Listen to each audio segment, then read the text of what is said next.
Welcome back to Behavioral Intelligence. I'm really glad you're joining us for this deep dive today. We are continuing our exploration of Domain D, which is experimental design. Yeah, and today's specific focus is D.2, distinguishing between internal and external validity. Right. And, understanding validity really helps you evaluate whether research findings are trustworthy and actually applicable. Exactly. It's a massive topic. It is. I mean, if you look at a broken arm on an X-ray, it's just completely binary. It's broken or it's not broken. Yeah, you just point to the jagged white line. Right. You know exactly what you're dealing with, and honestly, that's comforting. We like things to be visible and categorized and, well, precise.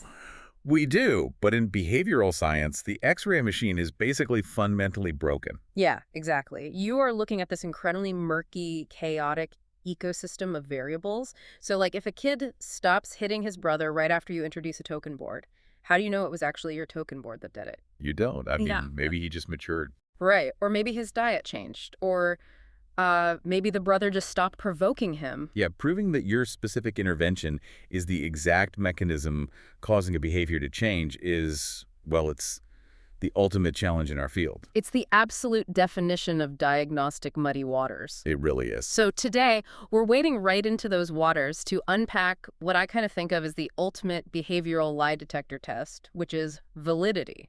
Because knowing the difference between a treatment that works in a pristine lab versus one that actually survives the messy real world. Oh, it's crucial. Yeah, it's not just a hurdle for passing your BCBA exam. It's literally the difference between helping a client and completely wasting their time. That is the real stakes here, and we have a great stack of sources today. We're pulling from a collection of BCBA mock exams, some specialized study guides, and ethics workbooks. And looking at all of these, one thing is clear. In a landscape of absolute information overload where journals are just constantly publishing the next, miracle intervention. Yeah, there's always a new miracle intervention. Yeah, right. Validity is what tells you if you can actually trust the data you're looking at. It's the filter between theory and practice. So let's establish that baseline of trust. I mean, before we can take any treatment out into the wild to see if it helps people, we have to know if the mechanism works at all. Yes. And that is where internal validity comes in. Right. Internal validity is strictly about proving your independent variable, your IV, is what's actually controlling the dependent variable. Completely free of any confounding variables, it's about demonstrating absolute experimental control. You're establishing a functional relationship. Exactly. You are proving beyond a shadow of a doubt that history or maturation or just random environmental shifts aren't responsible for the behavior change. And the sources we're pulling from today really hammer home how we do this using baseline logic. Right, which consists of 3 dimensions: prediction, verification, and replication. The holy trinity of single-case experimental design. It really is. Let's ground this in a specific example from the study guides. So we have Benji. Okay, Benji. Benji is a 4th grade student who rarely turns in his homework. So the teacher decides to implement an intervention. The independent variable. Right. The IV is 5 minutes of computer game time, and that's contingent on the DV, which is submitting the homework. And to prove this actually works using baseline logic, she uses an ABA withdrawal design. Yeah. She doesn't just give him the game and call it a day. No, because then you wouldn't know if it actually worked. So in phase A, the baseline, she just observes. Benji turns in his homework maybe, I don't know, once a week. And that baseline gives us our prediction. We predict that if the environment stays exactly the same, Benji will continue to rarely turn in his homework. Okay, so then we get into phase B. She introduces the computer game contingency. And suddenly, Benji is turning in his homework 5 days in a row. Right, but this is exactly where those murky waters come in. Because as a practitioner, looking at that graph, I'm thinking, well, sure, it looks like it worked. But could it just be a massive coincidence? Exactly.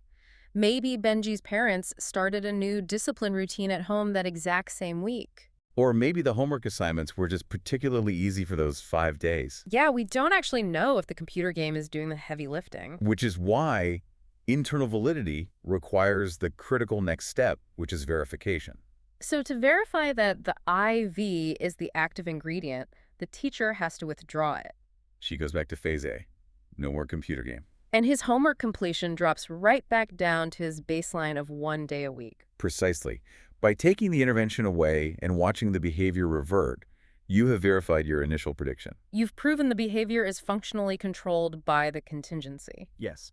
I always struggle with this step clinically, and it's a huge methodological tension in the Oh, field absolutely. because it feels incredibly counterintuitive and sometimes just flat out wrong to take away an intervention that is clearly working for a client just to prove a point on a graph. Right. I mean, if I have a client who finally stops engaging in severe self-injury because of an intervention, I am not going to just withdraw it to verify my data.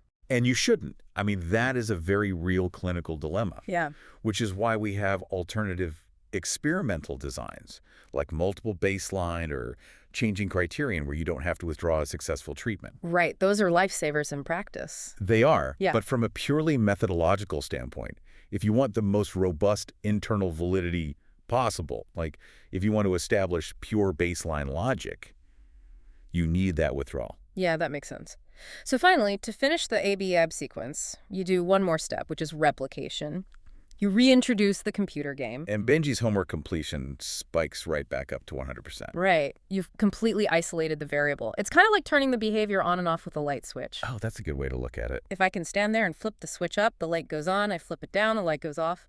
By doing that repeatedly, I prove that I own the wiring. Yeah. It's not the sun coming up. It's not a random power surge. It's my switch. I love that. You own the wiring.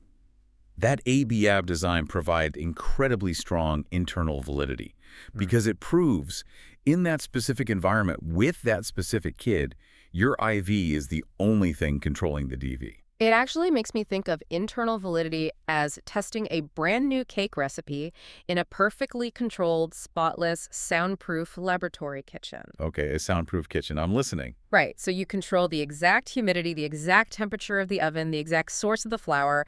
Everything is locked down. So when you add your secret ingredient, you know for an absolute fact whether it made the cake better or worse. Exactly. There are no other variables at play. Internal validity proves it was absolutely the secret ingredient because everything else was perfectly constant in that soundproof room. It's a fantastic metaphor. But the soundproof room only proves the secret ingredient works under perfect conditions. Right. As a practitioner, my client does not live in a soundproof room. They live in a chaotic house. They really do. So if I take that exact same cake recipe out into the wilderness and I try to bake it over a campfire where the wind is blowing, the wood is wet, and I don't know, a raccoon is trying to steal my supplies, A very realistic scenario. does the recipe still hold up? Because if it doesn't, this perfect intervention is utterly useless to me in the real world. And that jump from the pristine laboratory kitchen to the messy reality of the campfire is exactly what we mean by external validity. Right. It's the extent to which your findings can generalize. Can this intervention survive contact with new settings, new subjects, or new behaviors? And the absolute key to proving external validity isn't the within-subject replication we just talked about with Benji's light switch. No, it's not. It's replicating the entire experiment across totally new conditions. Yes, and the study guides break this down into direct replication and systematic replication. Which is an important distinction. It is.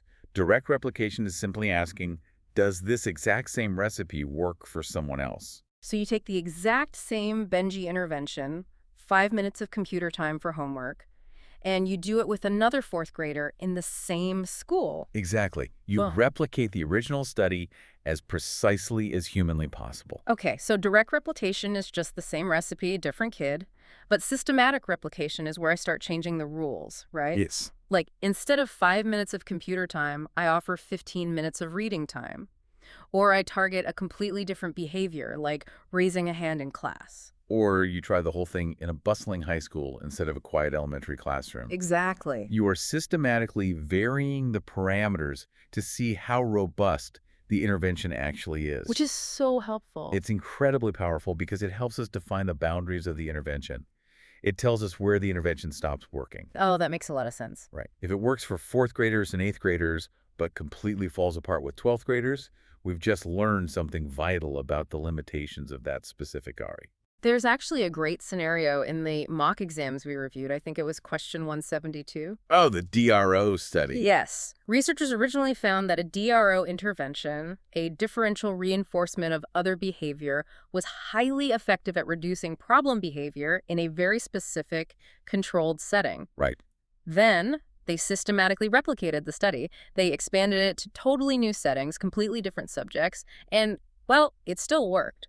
And the exam asks what that successful expansion demonstrates. And the answer is high external validity. The intervention generalized. It survived the wilderness test. Exactly. Okay, but frankly, this is what drives me crazy about academic journals. And I'm going to push back here on behalf of every practitioner listening. Go for it. I read a study with flawless internal validity. The graphs are beautiful, the data is tight, and I'm supposed to just implement it. Right. I mean, the researchers had 3 graduate students, a locked room, completely controlled lighting, and unlimited funding. I have a stressed out parent, a barking dog, and 45 minutes once a week. It's a completely different world. It is. Why should I even trust a study that hasn't survived the real world? Well, you're hitting on the exact reason why practitioners must critically evaluate research and not just blindly adopt it. Yeah. Knowledge is only truly valuable when it can be applied in the natural environment. Exactly. A treatment that only works for one specific person in one specific soundproof room has incredibly limited clinical value. Right. If a study lacks external validity, you have absolutely zero empirical evidence that the intervention will survive contact with your client's chaotic reality. Which brings up a really fascinating tension in the field. Yeah, if both internal and external validity are so critical, why don't researchers just design studies that have 100% of both? Because they often have an inverse relationship. Oh, wow. Yeah, creating the perfect conditions for one actively destroys the other. Yes. Mock question 57 highlights this perfectly. Oh, that's a great example. It presents a researcher at a national conference showing off a highly successful, totally novel ABA intervention for severe aggressive behaviors in adolescents. And the data is stunning. It worked wonders, but the study was conducted in a highly specialized, tightly controlled clinical environment. Right. And the audience of practitioners immediately starts questioning its practicality for their own diverse, real-world caseloads. And the audience is completely right to be skeptical. Let's unpack the mechanics of that tension. Let's do it. To get flawless internal validity, to prove that only your IV changed the DV, you have to control every single extraneous variable. Right, so you mandate the exact phrasing the therapist uses. You eliminate all background noise. You standardize the temperature of the room. You build the soundproof room. You build the soundproof room. But the moment you make the testing environment that perfect, you strip away its resemblance to the natural world. You severely limit the external validity. Because the real world has siblings crying, fire alarms going off, and substitute teachers who don't know the behavior plan. So true. If an intervention is so fragile that it requires flawless execution in a vacuum, it is a terrible tool to hand to an overwhelmed parent. Wow. So by trying to prove perfectly that the mechanism works, you design an intervention that basically only works in perfection. Exactly. And this connects deeply to a defining feature of single-case experimental designs, or SEEDs. Right, which are the backbone of our field's research. They are. In large group designs, you are comparing averages of hundreds of people, which inherently builds in some external validity because you have a diverse sample. Sure. But in single-subject designs, the individual serves as their own control.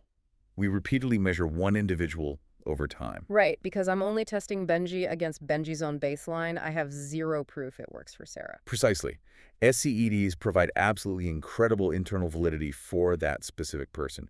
You know without a doubt what works for Benji. Oh. But because of that hyper-focus, single-case designs inherently lack immediate generalizability. They have very low initial external validity. Right. You simply cannot claim external validity in single-subject research until you have conducted multiple systematic replications across different subjects and settings. Okay, so for you listening, whether you're prepping for the BCBA exam or you're just reviewing literature for a complex case, how do you spot these concepts when they are disguised as tricky exam questions? Oh, the exam writers are notorious for using what you call trick mirrors. They really are. They absolutely love to test whether you truly understand the functional mechanisms or if you've just memorized vocabulary flashcards. Yeah, and these trick mirrors are designed to distract you with good-sounding clinical terms when the question's actually asking about something entirely different. Exactly. The biggest pitfall we see in the study guides is confusing measurement validity with experimental validity. This is a classic trap. It gets people every single time. Let's use the infamous nose-picking anecdote from the guides to explain this. Oh, the scab. Yeah, the scab. Imagine you're a researcher tracking how often a child picks their nose. You set up a rigorous observation system. Okay. You reliably and accurately count the child bringing their finger to their nose exactly 8 to 10 times every single session. Your inter-observer agreement is flawless. Perfect data. Your data is perfectly consistent. But later, you observe the child from a slightly different angle in the room, and you realize they aren't picking their nose at all. No, they are actually picking a small scab on the side of their nose. Yes. It's such a vivid example because it perfectly illustrates the distinction. It really does. Your data collection was highly reliable. You got the same count every time. Right. And it was technically accurate. You correctly counted the number of times the finger made contact with the face. But it completely lacked measurement validity. Exactly. Because you weren't actually measuring the behavior you claimed you were measuring. Right. Measurement validity simply asks, is your ruler actually measuring length or is it accidentally measuring weight? Are you measuring what you intend to measure? Yeah, and that is strictly a data collection issue. It is completely separate from experimental, internal, or external validity, which are about cause and effect and real-world generalization. But test takers will read a long paragraph about a flawed measurement system. They'll see that the data is bad, and they'll incorrectly select low internal validity as the answer. They fall for the trick mirror. The question is asking about the ruler, and they answer with the soundproof room. Yep. Another massive trap is something we see constantly in the Wizzled mock questions, specifically question 127. Oh, I call that one the maintenance trap. Maintenance. Yeah. The holy grail of clinical outcomes and the absolute bane of test takers. Right. Students read a scenario where a behavior change is maintained 6 months after a study has concluded. Like the kid is still turning in their homework long after the computer game contingency was faded out. Exactly. And they think, wow, if the behavior maintained for that long, the study must have had incredible internal validity. And mechanically, that is entirely incorrect. It's such an appealing trap because, as practitioners, maintenance is exactly what we want. We want the behavior to survive. Of course we do, but maintenance has absolutely nothing to do with internal validity. Can you break down the mechanics of why they are disconnected? Absolutely. Mm. Because internal validity is strictly bound to the parameters of the experiment. Did the IV control the DV while the IV was actively being applied? Okay, so it's about the active phase. Right. Maintenance looks at what happens after the IV is completely removed and the experiment is technically over. Oh, I see. Maintenance is much closer to a measure of generality. Did the behavior change survive the test of time in the natural environment? Right. But a behavior maintaining for 6 months does not prove that your original experiment was free of confounding variables during the actual testing phase. So if an exam question asks you to identify the best indicator of internal validity, and one of the options is the behavior was maintained for 6 months, you have to recognize the trick. You really do. They are throwing a highly positive clinical buzzword at you to see if you forget that internal validity is exclusively about demonstrating experimental control via baseline logic. You just have to stay fiercely focused on the precise mechanisms. Internal validity is the soundproof room. External validity is the campfire test. And measurement validity is whether your ruler is actually measuring length. We've covered a whole lot of ground today. I mean, from flipping the light switch of baseline logic to navigating the tension between pure clinical control and real-world application and dodging those tricky exam mirrors. It is a dense ecosystem to navigate. It really is, but mastering these concepts is about so much more than just circling the right letter on a multiple choice test. Definitely. It's about becoming a practitioner who doesn't just blindly apply a published study because it have a catchy title and statistically significant p-values. Yeah, it means you have the critical eye to evaluate whether the internal controls of that study will actually translate to your client's chaotic external reality. Right. By understanding validity, you are actively protecting your clients from ineffective or overly delicate interventions. And that brings us to a final, profound concept from the Ethics and Foundations materials that I really want to leave everyone with. Okay, what is it? It is a core philosophical attitude of science called philosophic doubt. Philosophic doubt. Yes.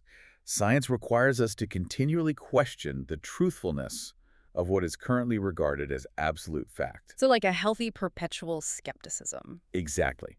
Because if external validity is always a question mark until an intervention is successfully replicated in a specific natural setting, well, that raises a really heavy question for practitioners. Which is? Should we treat every single new client as their own isolated experiment? Oh, wow. I mean, because even if a study has been replicated 100 times in the literature, it has never been replicated on your specific client with their specific family in their specific living room. Exactly. At what point do we trust the established literature? And at what point do we trust the unique, messy data generated right in front of us by the individual? That is a tough balance. It is. Philosophic doubt dictates that you never assume a treatment will work just because a prestigious journal article says it did. You let the individual's daily data be the ultimate final judge of validity. Yep. So we are right back in the muddy waters. You can't just take an X-ray, point to the break, and apply a standard cast. You have to constantly test the water. You have to build the soundproof room to know your secret ingredient works, but you have to be brave enough to take it out to the campfire. And humble enough to admit when the rain puts the fire out. You have to be a true scientist in the real world. Absolutely. That is something to really chew on the next time you are reading a research paper and designing a behavior plan. Keep questioning the wiring, keep testing the waters, and we will see you on the next deep dive.